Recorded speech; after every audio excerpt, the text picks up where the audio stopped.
오늘 나눌 본문 말씀 야고보서 2장 26절 말씀입니다.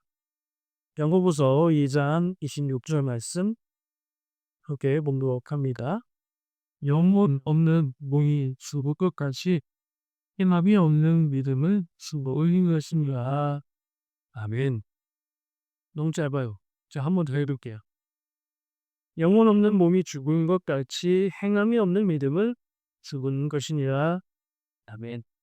자, 이 말씀은 구하심의 핵심을 줄이면 원래도 짧지만 줄이면 무슨 얘기예요? 행함이 없는 믿음은 죽을 거다. 그 얘기죠. 근데 그 앞에 있는 얘기 뭐예요? 행함 없는 믿음을 비유로 더 잘 설명하고자 하는 얘기인데, 행함이 없는 믿음은 뭐 같다는 얘기예요? 영혼 없는 몸. 영혼 없는 몸은 뭐죠? 시체예요, 시체. 죽음. 죽은 시체는 여러분 있습니까? 없습니까? 존재하나요? 사람이 죽으면 그냥 없어지나요? 몸이 있지. 죽은 시체는 존재는 있습니다. 근데 뭐가 없어요? 생명이 없죠. 능력이 없죠. 희망이 없습니다. 그래서 존재는 있으나 능력이 없는 그러한 시체처럼 행함이 없는 믿음은 뭐다? 죽은 믿음이다. 이 얘기를 하고 있습니다. 번역에 따라서요. 이 영혼이 없는 몸이라는 이 말을 후흡이 없는 몸이라고 번역하기도 해요. 영혼이 없는 몸도 우리가 어렵지 않게 죽은 사람이라고 생각할 수 있지만, 호흡이 없는 몸 그러면 그건 뭐 직접적으로 사람이 숨이 멎으면 돌아가신 거잖아요.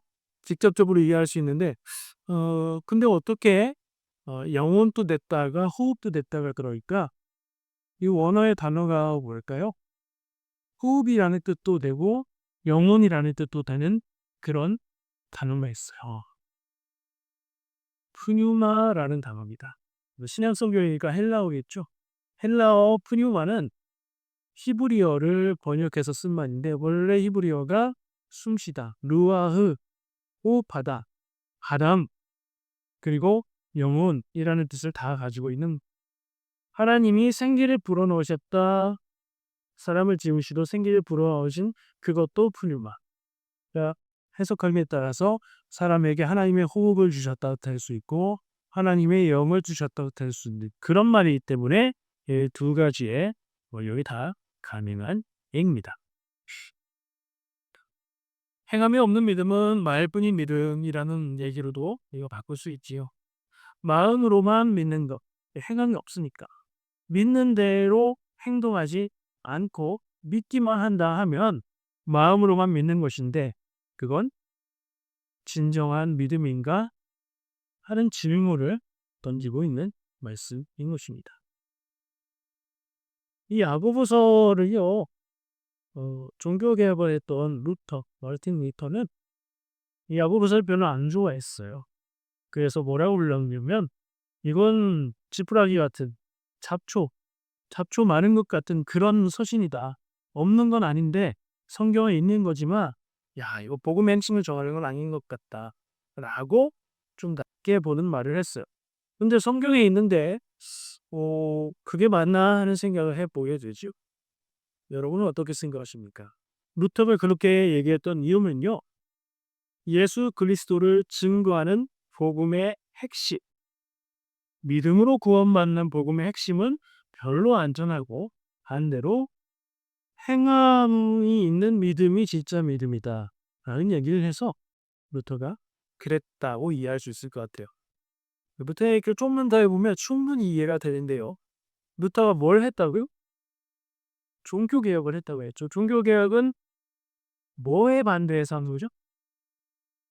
그 당시의 교회, 로마 카톨릭의 잘못된, 굳어버린, 형식적이 되어버린 신앙에 대해서 반대하면서 말씀으로, 복음으로 돌아가야 된다. 이렇게 한 거잖아요. 그 반대했던 로마 카톨릭의 성향을 지금 개신교의 관점에서 비판적으로, 온통 성당, 카톨릭을 나쁘다고 말하는 게 아니라 그 당시에 로마 카톨릭의 잘못된 점을 비판적으로 말한다면 행동을 강조했다. 마치 행동을 통해서 구원받을 수 있는 것처럼 금욕주의 그리고 구행을 통해서 구원을 얻는 것들을 카톨릭에서 그 당시에는 강조를 했었어요.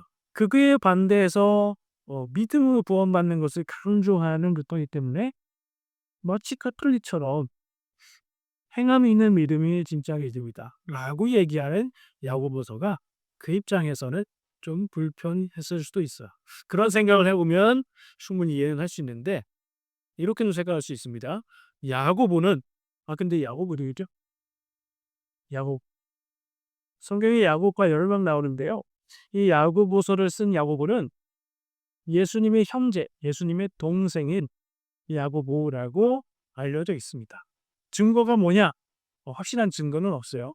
근데 교회에서 그렇게 전해져 오고요. 굳이 아니라고 할 일도 없고요. 그렇습니다. 그 야고보가 교회들을 향해서 그 야고보가 사도는 아니지만 초대교회 때 예루살렘 교회의 아주 중요한 지도자가 됐거든요. 그 야고보가 교회를 향해서 쓰는 편지에 행함이 없는 믿음은 죽은 믿음이라고 쓰는 이유가 뭘까요? 우린 그것까지도 한번 대입해 볼 필요가 있어요. 아주 쉽습니다. 그 당시에 교회에서 믿는다고 하는 사람들 중에 행함이 없는 믿음을 이야기하는 사람들이 있었을까 없었을까요? 아무도 없는데 전부 다 진실한 믿음으로 믿음을 해라고 사는데 행함이 없는 믿음은 죽은 거다라는 얘기를 할 필요가 있어요? 없습니다. 믿음으로 구원받는 것이 강조되다 보니까 침투버린 거예요, 교리가. 그러다 보니까 행함은 중요하지 않다. 우리가 믿음으로 구원받으면 그거로 끝. 그래서 방종하게 윤리적으로 잘못된 삶을 사는 사람들이 있었고요. 그리고 그런 성향을 가지고 주장을 했었던 이단들도 있었어요. 그래서 야고보는 그 균형을 위해서 행함이 있는 믿음을 강조한 거예요. 너무 쉽지 않아요? 우리도 한번 적용해 볼 수 있습니다. 어떤 사람이 말은 너무 잘합니다. 정말 신앙의 말을 성경을 어떻게 그렇게 잘하는지 기가 막힌 은혜가 되는 말을 하는데 그가 말씀을 전하는 시간 외에 살아갈 때는 자기가 전했던 그런 말씀들하고는 전혀 다른 그런 말씀을 전하는 사람이라고는 상상할 수 없는 엉뚱한 삶을 산다? 오늘 상상이라 해볼까요? 그럼 그런 사람들한테 그렇게 말할 수 있죠. 당신 말한 대로 지키지도 않으면서 무슨 그런 말을 전합니까? 당신이 전한 말은 믿을 수 없습니다. 그렇게 한번 상상해 보면 어렵지 않게 이 말씀들을 이해할 수 있습니다. 자, 이걸 바울 서신의 메시지와 야고보서의 메시지로 대조해서 한번 보도록 하겠습니다. 화면 넘겨주시면요. 화면에 있는 말씀을 한번 잘 보세요. 저희가 색깔로 강조하는 부분을 보세요. 로마서 말씀이 무엇을 강조하고 있고 야고보서 말씀은 그거하고 어떻게 다른지. 눈으로 보기에 같은 단어들이 겹쳐 나오는 걸 알 수 있죠. 자, 한번 같이 읽어보겠습니다. 로마서 3장 28절 말씀. 그러므로 사람이 의롭다 하심을 얻는 것은 율법의 행위에 있지 않고 믿음으로 얻는 우리가 인정하노라. 아멘. 자, 야고보서 말씀일 때요. 거의 비슷한 예인데 내용이 달라요. 야고보서 2장 24절. 이로 보건대 사람이 행함으로 의롭다 하심을 받고 믿음으로만은 아니냐. 아멘. 와, 이거 어떻게 해야죠? 성경 말씀에 로마서 말씀이고 야고보서 말씀인데 다 성경이고 다 정경이고 하나님의 말씀이라고 고백하는데 안 되는 얘기처럼 보이는 내용이 들어있어.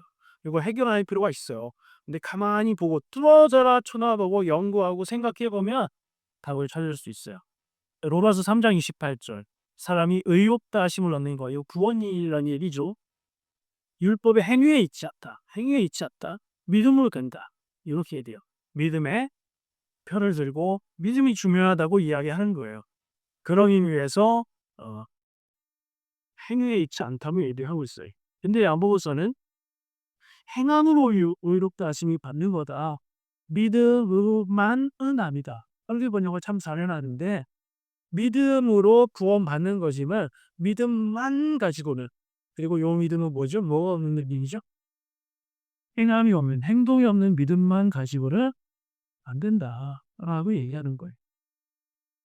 읽으면 읽을수록 좀 고민이 깊어지고 생각이 많아지는데, 그러다가 보면요, 우리가 행위라는 겹치는 단어에만 신경을 썼는데 로마서에서 말하고 있는 행위는 율법의 행위라고 되어 있습니다. 그렇죠? 율법의 행위에 있지 않고, 그러니까 어떤 사람들은 율법을 지키는 것으로 구원받는다고 얘기하는데 그 율법을 지키는 행동으로 구원받는 게 아니고 마음의 중심의 믿음으로 구원받는 거다라는 얘기하고 있는 거고요. 야고보서에서 말하는 행함은요, 사람이 행함으로 의롭다 하시려니, 요 행함은 율법의 행위를 뜻하는 행함일까요? 여기서 달라지는 거예요. 구원받는 근거가 율법을 지키는 데 있다고 얘기했던 것에서 한 걸음 나아가서 마음의 중심에 있는 믿음이다라고 바울이 얘기하는 거고요.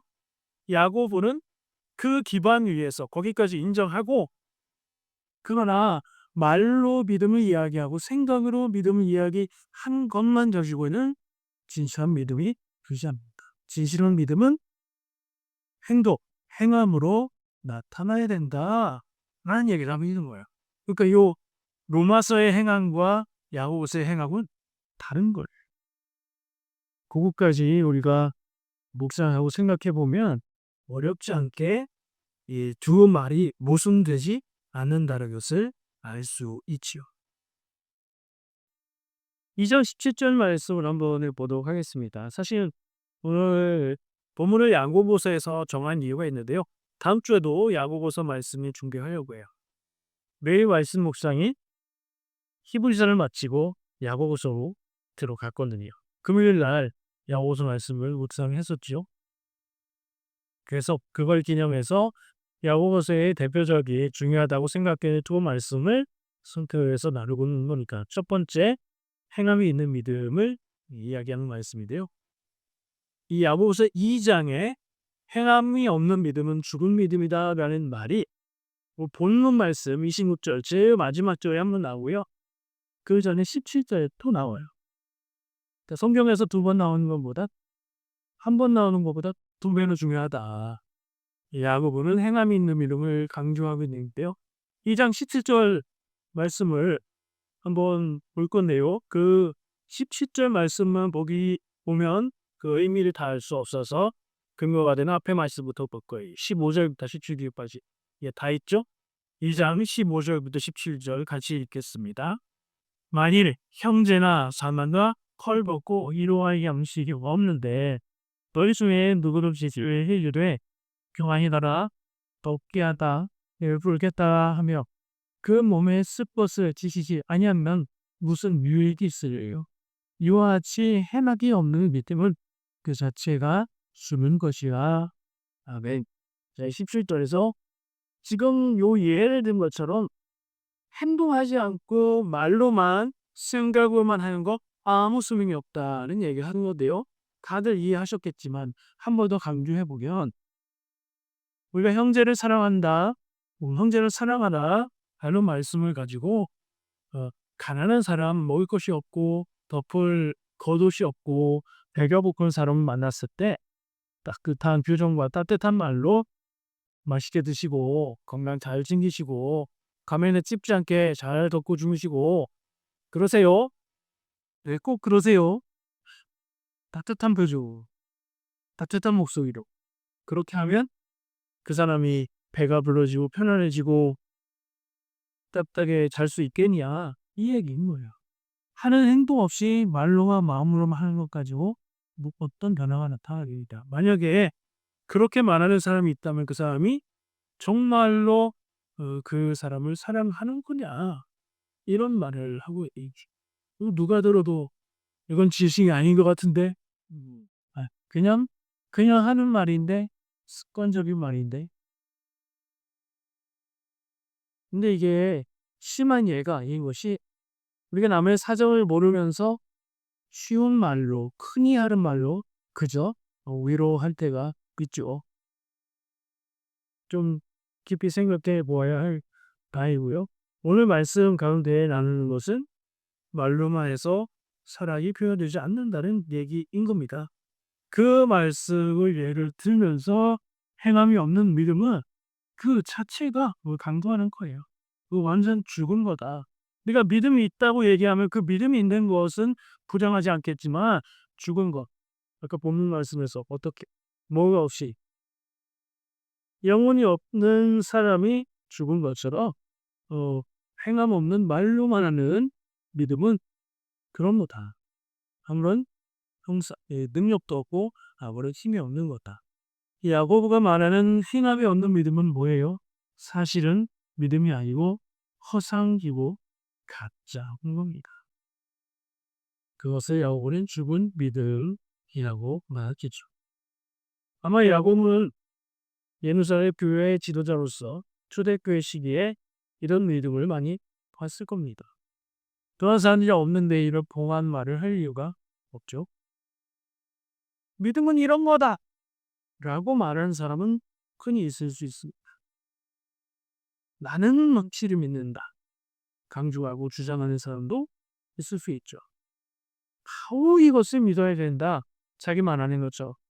그렇게 강조하는 사람도 어렵지 않게 만날 수 있습니다. 하지만 그가 하는 행동이 그 말을 따라가지 못하면 그 믿음이 죽을 믿음 혹은 말로 믿는다 하지만 사실은 믿지 않는 것이 아니겠느냐 하는 얘기인 겁니다. 이런 모습이 초대교회 때만 있었을까요? 지금은 없을까요? 이런 분 본 적 있으세요? 우리 교회에서 말고 어디 다른 데서 전에 들은 얘기 들은 적 없으세요? 어떤 때는 나도 내가 스스로 생각할 때도 야 이거 참 부끄럽게 말뿐이다. 내가 그렇게 강조했던 것을 내가 못 지키는구나 싶을 때도 있을 겁니까? 오히려 사랑이기 때문이지. 우리의 연약함을 우리가 인정하고 경솔해야 이런 부분인 것 같습니다. 어떤 사람은요 지금도 하나님을 팔아 장사합니다. 어떤 사람은 하나님의 이름으로 누군가를 차별합니다. 어떤 사람은 예수님을 팔아서 자기의 이름과 권위를 높이고자 하는 사람도 있어. 무서운 건 자기도 자기가 그렇게 하는 줄 모르고 서서히 그렇게 변해간다는 겁니다. 비판적인 얘기하면 멋있긴 하겠지만 남 얘기한 거 별로 영향가 없습니다. 남 얘기는 그만하고요. 중요한 것은 내가 그렇게 되지 않는 겁니다.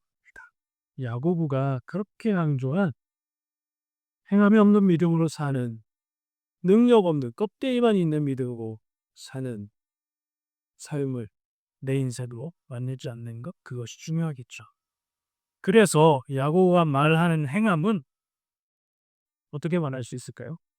진실한 믿음이 있는 사람이라면 당연히 나타나는 믿음을 따르는 행동을 이야기하는 겁니다. 예를 들면 이런 거죠. 하나님이 계십니다. 라고 믿음을 강조하는 것보다 하나님의 계심을 믿는다면 하나님 두려운 줄 알고 살아가겠죠. 하나님은 살아계십니다 하면서 그 얘기를 다른 데에 이어하고 하나님 두려운 줄 모르고 거짓말하고 거짓으로 살아가는 사람이라면 야고보가 말하고 있는 행함이 없는 믿음이죠. 말 따로 행동 따로니까요. 우리가 마지막에 심판이 있다고 믿음을 고백합니다. 또 마지막 때 예수님이 다시 오시는 재림의 때 그때가 심판의 때라는 얘기하죠. 마지막에 심판이 있음을 믿는다면 마땅히 심판받을 모습으로 사는데 지금 당장 괜찮으면 괜찮다고 생각할 수 있어요. 무슨 얘기인지 아시죠? 급돈법규를 어기는데 어겨도 아무 문제가 안 생기면 뭐 이거 상관없는 거네 생각할 수 있어요. 근데 마지막 때에 심판이 있다는 것을 믿는다면 그렇게 할 수 있을까 없어? 없어요. 근데 지금 살아가는데 자기 뜻대로 자기 생각대로 하는 게 맞는 것처럼 하나님 뜻은 아무것도 아닌 것처럼 살아가도 아무 일도 없네. 괜찮네. 그렇다고 그냥 그렇게 살아가면 심판을 믿는 겁니까? 안 믿는 거죠. 행함이 있는 믿음은 이런 거라고 얘기하는 것 같습니다. 본문 말씀으로 말씀을 보도록 할게요. 본문 말씀도 아까 26절을 읽었는데 행함이 없는 믿음, 영혼이 없는 몸이 죽은 것처럼 이라는 예를 들긴 했지만 그 앞에 보면 또 그 말씀을 결론으로 내기 위해서 예를 든 게 두 가지가 있습니다. 첫 번째 아브라함의 경우, 두 번째 라합의 경우를 얘기합니다. 말씀을 같이 읽어보겠습니다. 창세기 말씀이 있나요? 다음에 있어요? 맞죠. 글씨가 좀 작나요? 네, 한번 고인분들 할 수 있겠습니다. 우리 조상 아브라함이 그 아들 이삭을 유전하지 마칠 때에 행함으로 의롭다 하심을 얻는 것이 아니야. 네가 보거니와 믿음이 그의 행함과 함께 일하고 행함으로 믿음이 온전하게 되었나이다. 이에 선역이 이르니와 아브라함이 하나님을 믿으니 이것을 의로 여겼다는 말씀이 이루어졌고 그래 하나님의 것이라 칭함을 받아가나니 이로 보건대 사람이 행함으로 의롭다 하심을 받고 믿음으로 하는 아니냐. 또 이와 같이 기생하합이 사자들을 대접하여 다른 길로 나가게 할 때에 행함으로 의롭다 하심을 받아보시 아니냐. 아멘. 두 가지 예를 들고 있는 말씀은 또예요. 아브라함 얘기를 하고 있는데 아브라함의 믿음은 어디서 나타났다고 얘기하는 거죠? 아브라함의 믿음은 아들 이삭을 제단에 바칠 그때에 21절 행함으로 그 행동으로 의롭다는 인정을 받은 것이 아니냐라고 말하죠. 23절에도 보면 믿음을 이야기하는데 아브라함이 하나님을 믿으니 이것을 의로 여겼다. 그러니까 하나님이 약속하실 때 아브라함이 하나님의 말씀을 믿었고 하나님이 그 아브라함의 믿음을 의로 여기셨다는 말씀이 있어요. 그러면 21절에 나온 이삭을 바치는 그 행동이 지금 야고보서 강조하고 있는 행함이 있는 믿음이잖아요. 그 행동 이전에 이미 의롭다고 하신 거 아니냐라고 할 수도 있는데 그 말씀과 비교해서 잘 생각해 보면 그때를 그때의 믿음을 이야기하는 거고요. 아브라함 인생의 최고 믿음의 모습은 아들 이삭을 하나님께 바치려고 결단하고 그것을 행동으로 옮겼을 때에 완성이 되었다고 볼 수 있는 것이며 야고보는 그 모를 이야기하고 있는 겁니다. 자, 라합 얘기하는 걸 볼까요? 라합이 누구죠? 25절에 아까 읽었을 때 희생 라합이라고 나와 있어요. 별로 안 좋은 말인 것 같은데 그래서 이 기생이라는 말을 번역하는 성경마다 또는 이제 해석하는 사람들마다 너 기생 아니고 몸 파는 사람 아니고 여관 주인이다. 이렇게 번역을 하려고 하는 경우들이 있어요. 제가 뭐가 많다 틀리다라고 말하기는 어려운데 단어 자체가 기생을 말하는 단어라고 해요. 그래서 기생으로 보는 게 더 논란이 없고 문제가 없는 것 같고요. 그러면 그녀가 원래 윤리정지 않은 그런 삶을 살았다는 얘기를 들겠지만 자, 기생 라합이 언제 등장하는 얘기죠, 그지? 이스라엘 백성이 출애굽해서 40년 광야를 돌고 이제 가나안 땅에 들어가서 첫 번째 만난 성 어디였죠? 그 일곱 바퀴 걸고 소리 질러서 무너지는 성 여리고잖아요, 여리고. 거기에 먼저 정탐을 했어요. 정탐꾼을 보냈어요. 그 이스라엘 정탐꾼들이 왔으니 이 여리고에서 모르는 사람이 들어왔으니까 뻔히 알죠. 이스라엘이 지금 우리 앞에 와 있다는 것도 알고 있었고요. 그래서 그들을 잡으러 왔는데 라합이 그들을 숨겨주고 그들은 다시 살아서 이스라엘 진으로 돌아가서 보고를 했고요. 근데 라합이 요구한 게 있었어요. 그들을 살려주기 위해서 당신들이 이 여리고에 들어올 때에 여리고를 점령할 것을 내가 남는데 그때 그렇게 되면 나와 내 가족들을 살려주시고 당신 민족에게 받아들여 주십시오라고 요구합니다. 자, 이 나함의 행동이 믿음의 행동이었다는 거다. 조금 요거는 조금과 다르게 느껴지죠? 이게 다르게 보면 삐딱하기로는 민족의 배신자잖아요. 여리고 사람들의 입장에서, 가나안 사람의 입장에서 보면 자기 동족을 배신하고 자기와 자기 가족들만 살게 했다고 한 거죠. 근데 어떻게 그럴 수 있었을까? 어떻게 배울 수 있었습니까를 생각해 보면 그에게 믿음이 있었다는 것을 깨닫습니다. 열고생에 살고 있고 열고 사람으로 가나안 사람으로 살고 있는데 이스라엘이 침략에 들어와도 여리고는 정말 이 점령하기 어려운 그런 요새화된 성이었거든요. 그래서 무난히 그 이스라엘을 방어할 수 있을 거다 생각을 했는데 정말로 이스라엘이 여호성을 점령하지 못한다면 이스라엘 정탐꾼들을 살려 보내주었던 나함은 어떻게 될까요? 나중에 걸려서 민족의 반역자로 처단을 받겠죠. 근데 그녀가 정탐꾼들을 살려주고 점령하게 될 때에 우리를 살려달라 말할 수 있었던 것은 무엇일까요? 확실하게 이스라엘이 이 여리고성을 점령할 것이라고 믿은 거고요.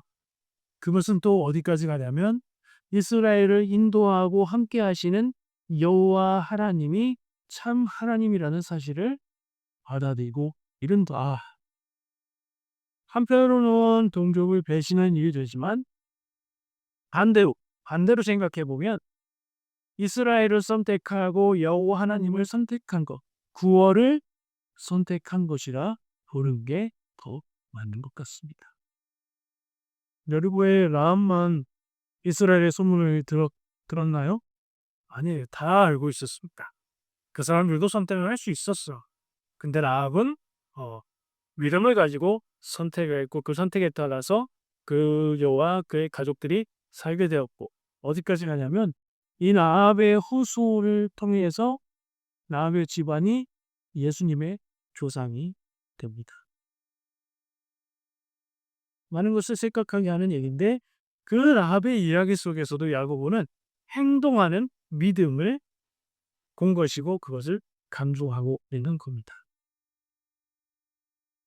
자, 남 얘기, 성경 얘기, 성경 인물 얘기, 성경 역사 얘기 많이 했으니 정리해 보였습니다. 자, 행함이 있는 믿음이 우리 있어야 된다 하는 얘기인데 그러면 우리는 무엇을 믿고 무엇을 해야 됩니까? 우리가 이 질문을 던지고 이 질문에 답하게 되었습니다. 나는 무엇을 믿고 있고 내가 그렇게 믿는다면 나는 어떤 일을 해야 될까? 제가 많은 얘기를 했습니다. 질문으로 정리해 보겠습니다. 야고보서가 우리에게 던진 질문이 많습니다. 첫 번째, 나는 하나님의 뜻에 맞는 행함을 나타내는 믿음을 갖고 있나? 질문해 볼 수 있습니다. 우리가 믿음이 있습니다. 어떤 믿음이 있는지를 따지기 이전에 믿음이 있습니다. 나의 믿음이 하나님의 뜻에 맞는 행함이 나타나는 믿음인가? 야고보서의 주제에 전체적으로 볼 때 이런 질문을 해볼 수 있습니다. 두 번째, 아브라함과 라합의 예를 든 것을 가지고 한번 질문해 보겠습니다. 나는 아브라함의 믿음은 사실은 이해하지 못하는 일에 대해서 받아들이고 믿은 믿음이었거든요. 왜 그렇죠? 하나님이 자손을 통해서 네가 낳을 자손을 통해서 이삭을 통해서 후손들을 하늘의 별처럼 바다의 모래처럼 많게 해주겠다 약속하셨을 때 그것을 계속 믿었어요. 그 믿음을 가지고 근데 네 아들 이삭을 제물로 바쳐라라고 하는 하나님의 명령을 순종한 거예요. 근데 이 두 개가 다 같이 될 수가 없죠. 아들 이삭은 하나뿐인데 이 아들 이삭이 죽으면 자손은 끝나는 거죠.